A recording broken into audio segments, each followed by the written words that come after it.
La degradación ambiental, el calentamiento global y el cambio climático, como consecuencia histórica de las actividades antropogénicas, son algunos de los desafíos globales de mayor relevancia en esta década para las economías del mundo. Toda actividad humana provoca un riesgo al ambiente y, en consecuencia, aplicar impuestos debiera generalizarse, involucrando tanto a los entes productivos dañinos como a los que indirecta o directamente resulten beneficiados de dicha actividad. Tales desafíos suponen riesgos importantes a la estabilidad económica, social y política en prácticamente todas las geografías del mundo. Esto plantea la necesidad de diseñar políticas públicas como consecuencia desde la acción gubernamental para incentivar procesos de mitigación y adaptación que permitan la transición justa, incluyente y equitativa a economías bajas en carbono. Existen agentes productores que, en virtud de las necesidades del ser humano, generan una actividad económica de la que se ven beneficiados cierto número de personas, los que adquieren los bienes de ese productor. Sin embargo, existe un número indeterminado de personas que, a pesar de no recibir un beneficio de este agente productor, corren el riesgo de verse afectados por dicha actividad. De ahí que no solo corresponden al agente productor que se le grave por su actividad, sino también a quienes demandan del mismo los beneficios de dicha actividad económica. Entre los diversos mecanismos con los que cuentan los gobiernos para implementar instrumentos económicos con el objetivo de proteger el medio ambiente se encuentran los impuestos ambientales. Dichos impuestos generalmente se enfocan en gravar a personas físicas o jurídicas que han incurrido en actos que derivan en afectaciones al medio ambiente o a quienes pretendan realizar actividades que tengan el potencial de causar tales afectaciones. De esta manera, por una parte, los gobiernos buscan penalizar a aquellas personas que contribuyen a la degradación ambiental y por otra, desincentivar conductas que promuevan el uso no sostenible de los recursos o representen un riesgo para la sostenibilidad ambiental, mientras que los gobiernos en los diferentes ámbitos administrativos recaudan impuestos.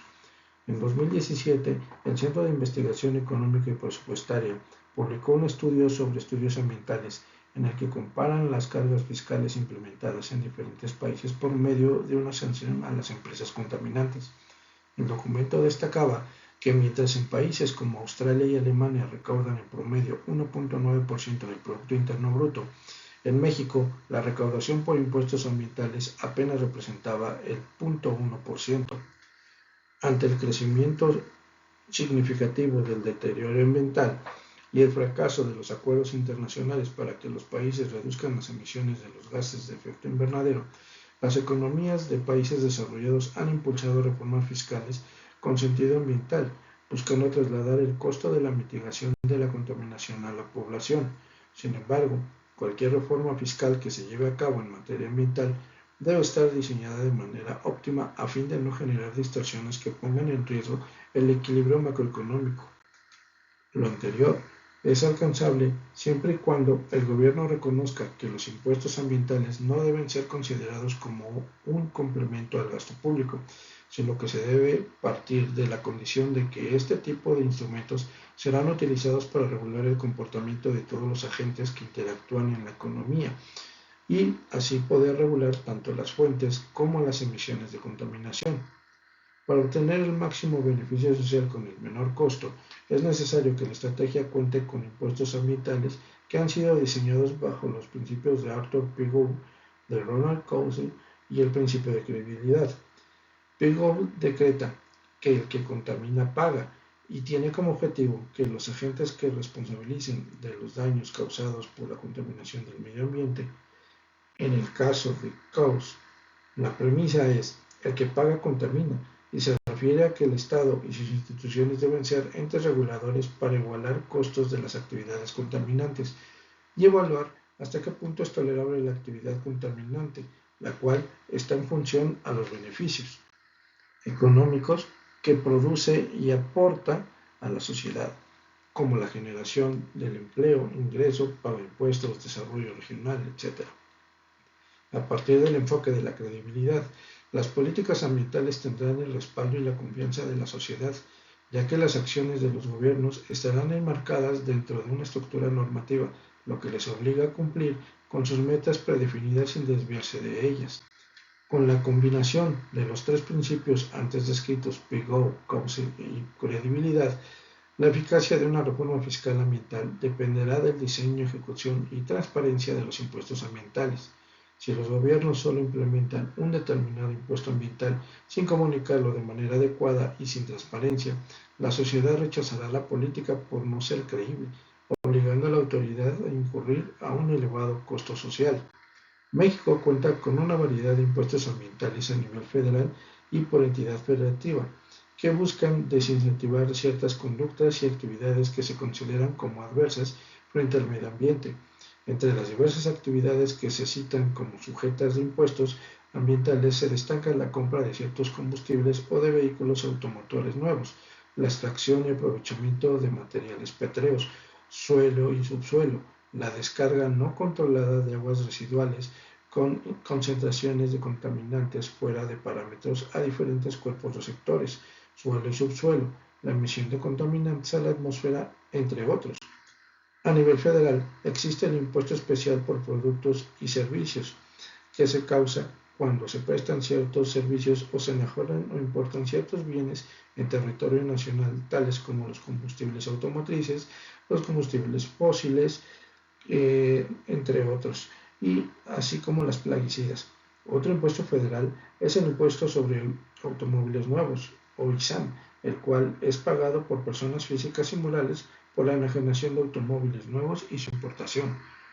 Conforme al reporte publicado por la CEPAL, México resulta un caso paradigmático debido a que la ineficacia en la recaudación de los impuestos ambientales porque estos son poco significativos del Producto Interno Bruto. Determinar las directrices en el comportamiento de las entidades federativas respecto al control ambiental, dado los bajos ingresos por impuestos ambientales locales. Esto es posible a través de ingresos por recaudación de impuestos ambientales a nivel federal, utilizando las matrices semejantes a las utilizadas por las entidades estatales para su determinación y pago. El diseño de cualquier estrategia para implementar los impuestos ambientales en México debe partir del Acuerdo de París, en el que se plantea como meta principal mantener el incremento de la temperatura global por debajo de los 2 grados centígrados respecto a los niveles preindustriales. Asimismo, se estableció mantener la temperatura global a un nivel de 1.5 grados centígrados a fin de evitar los efectos catastróficos del cambio climático sobre los países más vulnerables. Para cumplir con la meta de reducir las emisiones de los gases de efecto invernadero, el gobierno mexicano, a través del documento Compromisos de Mitigación y Adaptación ante el Cambio Climático para el periodo 2020-2030, estableció como meta para el año 2030 reducir en un 22% las emisiones de efecto invernadero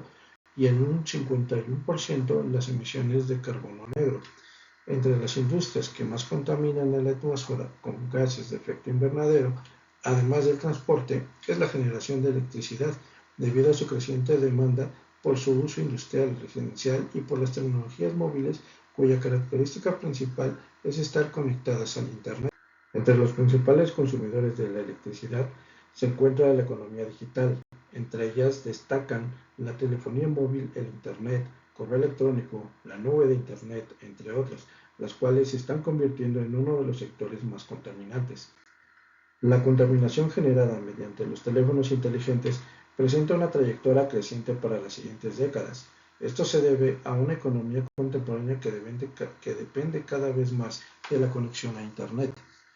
Este avance tecnológico implicará un incremento significativo en la demanda de electricidad por parte de la economía digital, ya que las emisiones de efecto invernadero podrán incrementarse significativamente, siempre y cuando se produzca a través de los combustibles fósiles, tal y como ocurre en México. Entre el conjunto de instrumentos con que cuenta el gobierno para dar solución a la restricción anterior está un impuesto ambiental al uso del Internet,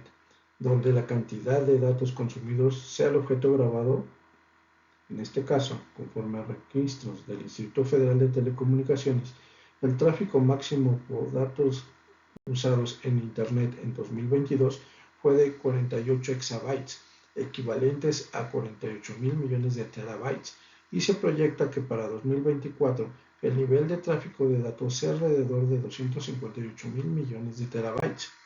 Si a este nivel de consumo de datos se le aplica una tasa impositiva de 50 centavos por cada 500 megabytes a través del IEPS, el ingreso recaudado será de 129 mil millones de pesos aproximadamente.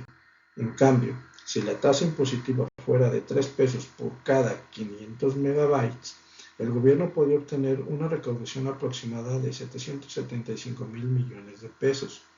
Esto indica que el uso de este impuesto podría ayudar al gobierno federal en recaudar un monto considerable de recursos para financiar los programas ambientales sin distraer recursos en aquellos programas sociales que son prioritarios para la sociedad mexicana.